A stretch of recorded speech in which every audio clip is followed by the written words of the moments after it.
Welcome back to my channel. तो मैं आज आपको 5 सितंबर के द हिंदू के शॉर्ट नोट में आपको क्या लिखना है वो बताने वाली हूँ, क्या इंपॉर्टेंट है। चलिए देखते हैं। पहला आईआर से रिलेटेड है स्टाफ लेवल एग्रीमेंट। ठीक है, जो स्टाफ लेवल एग्रीमेंट की बात की गई है श्रीलंका और आईएमएफ की, तो वो देखते हैं क्या है। ठीक है, मैंने इसके पहले एनालिसिस जो प्रोवाइड किया उसमें आपने देखा होगा कि इससे रिलेटेड न्यूज़ आया हुआ है। ठीक है, तो इसमें देखिए स्टाफ लेवल एग्रीमेंट जो है आईएमएफ से करना, उसमें क्या है कि 48 मंथ्स का ये अरेंजमेंट है और इसमें फाइनेंशियल सपोर्ट दिया जाएगा श्रीलंका को। ठीक है, अब देखिए क्यों ऐसा किया जा रहा है, क्योंकि आपको पता ही है, आप इस बात से अवेयर हैं कि श्रीलंका में क्या हो रहा है, इकोनॉमिक क्राइसिस देखी जा रही है। ठीक है, बीओपी क्राइसिस है, बैलेंस ऑफ पेमेंट क्राइसिस और फॉरेन रिजर्व क्राइसिस भी देखी जा रही है। तो इस वजह से आईएमएफ की तरफ से स्टाफ लेवल एग्रीमेंट किया जा रहा है। आईएमएफ के पास एक एक्सटेंडेड फंड फैसिलिटी भी है, उससे इसके बारे में हमने पहले जो हमने कवर किया था न्यूज़ श्रीलंका से रिलेटेड, उसमें पढ़ा था। ठीक है, अभी एक नया वर्ड इसमें देखने को मिला, डेट सस्टेनेबिलिटी। तो डेट सस्टेनेबिलिटी क्या है, जब इंटरेस्ट रेट जो होता है, ठीक है, वो लोअर हो जाता है ग्रोथ रेट के, तो उसे डेट सस्टेनेबिलिटी कहते हैं। ठीक है, पहला न्यूज़ हमारा आईआर से रिलेटेड श्रीलंका के कंटेस्ट में ये इंपॉर्टेंट था। दूसरा साइंस एंड टेक का है, तो इसमें देखेंगे डिप्लॉइंग 5G को लेके के है कि 5G डिप्लॉय किया जा रहा है 4G के बेसिस पे, 4G कैपेबिलिटी के बेसिस। तो उसमें क्या कंटेक्स्ट है ये देखते हैं। अब 4G की पहले बात कर ले। 4G कैपेबल सेल फोन्स जो होते थे उसमें क्या क्या चीज़ें होती थी, टेलीफोन नेटवर्क भी होता था। ठीक है, वाया टेलीफोन नेटवर्क ऑपरेट होता था। इवोल्यूशन था 4G प्लस LTE, जो LTE एडवांस था। ठीक है, डाउनलोड हो एक स्पीड जो थी उसकी 200 to 300 Mbps थी। ठीक है, मल्टीप्लेक्सिंग कैपेबिलिटीज़ भी थी। ठीक है, कि एक साथ ज़्यादा चीज़ें करने की क्षमता। ठीक है, और टेक्निकली इसको ऑर्थोगोनल फ्रिक्वेंसी जो है, ऑर्थोगोनल फ्रिक्वेंसी डिवीज़न मल्टीप्लेक्स, ठीक है, OFDM बिट इसको क्या बोला जाता है टेक्निकली। ठीक है, याद कर लीजिएगा, टेक्निकली इसको बोलते हैं OFDM का full form orthogonal frequency division multiplex. ठीक है, तो पहला हमारा ये हो गया जो हमें पढ़ना था। फिर हम आगे देख लेते हैं। ठीक है, उसके बाद हमें इसमें ही है 5G बेस्ड कनेक्टेड फ्यूचर। तो 5G बेस्ड कनेक्टेड फ्यूचर आगे के लिए देखें तो दो ऑप्शंस आज के न्यूज़ में ये चीज़ क्लियरली मेंशन थी, नॉन स्टैंड अलोन NSA और दूसरा है स्टैंड अलोन आर्किटेक्चर। तो दोनों पे बेस्ड होंगी। ठीक है, और 4G के थ्रू, मतलब जैसे 4G था तो उसमें और एडवांसमेंट करके चीज़ें की जा सकती हैं। तो आज का ये पर्सपेक्टिव था।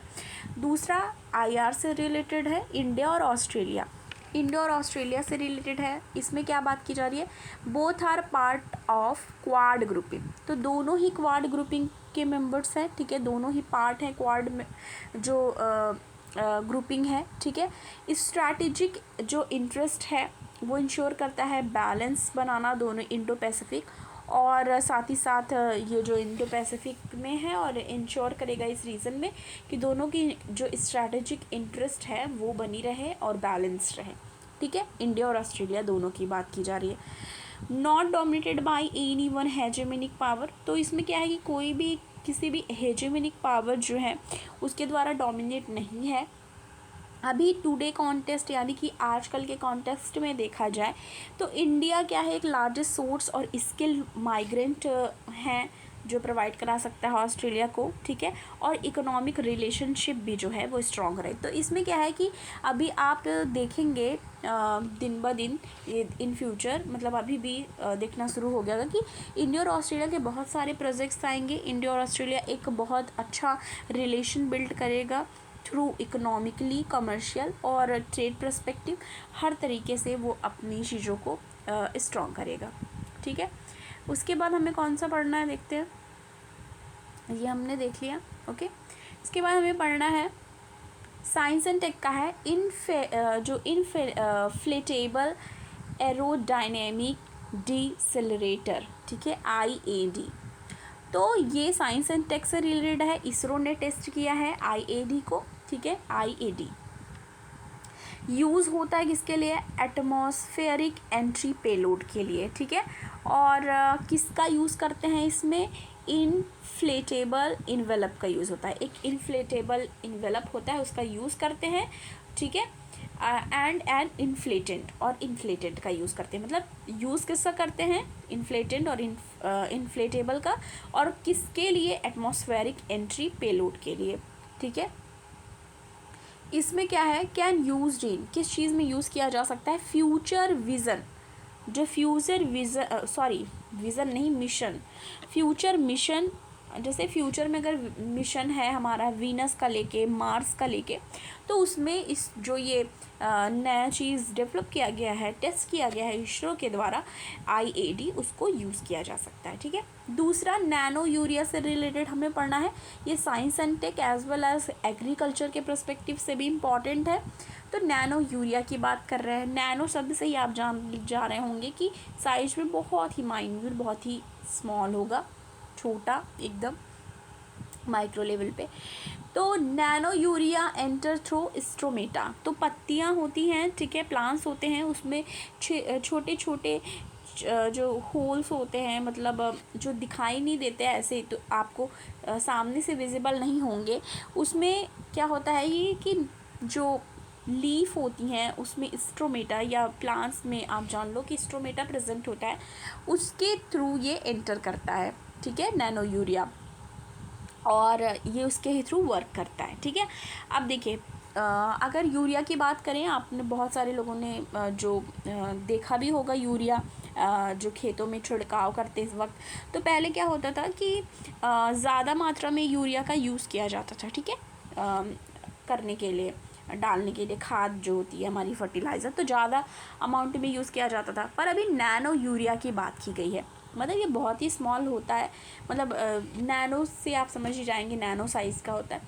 तो पर इसमें बात क्या है कि इसको कम अमाउंट में ही स्प्रे करके, मतलब इसको बॉटल होता है उसमें ये होगा, उसको स्प्रे कर सकते हैं, और वो देखने में कम ही रहता है पर ज़्यादा कारगर साबित होता है। और पहले क्या होता था कि ज़्यादा अमाउंट में उसको डालना पड़ता था, ठीक है। और ये प्रिवेंट करता है वोलेटाइजेशन को, ठीक है, और ये रिस्पॉन्सिबल नहीं होता किसी भी तरीके का वाटर पोल्यूशन के लिए। अब ये जान लीजिए इम्पॉर्टेंट जो आज के न्यूज़ में मेंशन थी, world first nano urea liquid plant inaugurate किया गया है प्राइम मिनिस्टर नरेंद्र मोदी जी के द्वारा कलोल, गुजरात में। तो ये इम्पॉर्टेंट एक हो जाता है कि वर्ल्ड का first nano urea liquid plant जो है वो इनॉग्रेट हुआ है कलोल, गुजरात में। समझ गए आप, ठीक है। तो ये चीज़ है, इसमें क्या है, India become first country to start commercial production of nano urea. तो इंडिया बन गई है फर्स्ट कंट्री, ठीक है, जिसने स्टार्ट कर दिया है कॉमर्शियल प्रोडक्शन नैनो यूरिया का। क्रिटिसिज्म की बात देख लेते हैं, तो क्या है इसमें बताया जा रहा है कि 500 ml का बॉटल है जिसमें 4% ही नाइट्रोजन, ठीक है, क्या है, प्रेजेंट है। अब नाइट्रोजन इम्पॉर्टेंट होता है, आपको पता है, फिर उससे आगे रीच करता है प्रोटीन, ये सब सारी चीज़ें की रिक्वायरमेंट पूरी होती है। If it is not provide required nitrogen it will not complete it's yield. अगर देखें जितनी नाइट्रोजन की ज़रूरत है अगर उतनी नहीं प्रोवाइड हो पाएगी तो वो जो ईल्ड होती है वो अच्छे से नहीं हो पाएगी।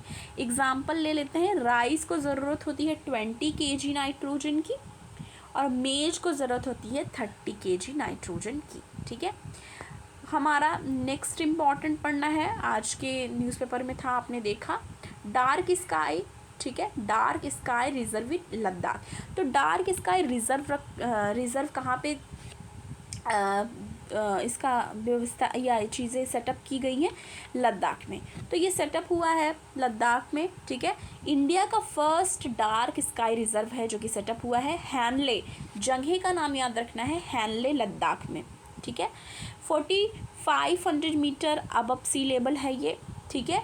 और इसको टेलीस्कोप का यूज़ करके डार्क स्काई जो स्टडी जिनको करना है एस्ट्रोनॉमिकल ऑब्जर्वेशन के लिए, ये सब के लिए, तो वो वहाँ जाके कर सकते हैं। अब इसमें क्या प्रमोट किया गया है गवर्नमेंट की तरफ से, एस्ट्रो टूरिज़्म प्रमोट किया गया है। विलेज अराउंड हेलने जो है, जो भी विलेजेस हैं वहाँ पे प्रमोट करने के लिए home stay equipped with telescope. तो वहाँ पे क्या है कि जैसे ऐसा नहीं किया गया कि आप होटल ले लो, ये कर लो चीज़ें, वहाँ पे ये व्यवस्था करी गई है कि आप जो गांव हैं उनके घरों में रुकें, ठीक है, वहाँ टेलीस्कोप होगा सबके घरों में, आप वहाँ से वो जो नज़ारे हैं, वो चीज़ें हैं, वो आप देख सकते हैं। एस्ट्रोनॉमिकल पर्सपेक्टिव से आप अपनी स्टडी वगैरह जो भी करने वो कर सकते हैं वहाँ रुक के, जिससे उनका भी क्या होगा, फ़ायदा होगा। आप वहाँ स्टे करेंगे जिससे वो इकोनॉमिकली उनको फ़ायदा होगा जो विलेजर्स हैं। तो ये चीज़ें हैं। तो आज के शॉर्ट नोट के लिए इतना ही था जो हमको पढ़ना था, इम्पॉर्टेंट था। आगे मैं आपको मिलती हूँ नेक्स्ट वीडियो के साथ। अगर आपको वीडियो पसंद आए, वीडियो को लाइक कीजिएगा, ज़्यादा से ज़्यादा शेयर कीजिएगा, और आप चैनल पे अगर नए हैं तो प्लीज़ सब्सक्राइब करना ना भूलें। Thank you.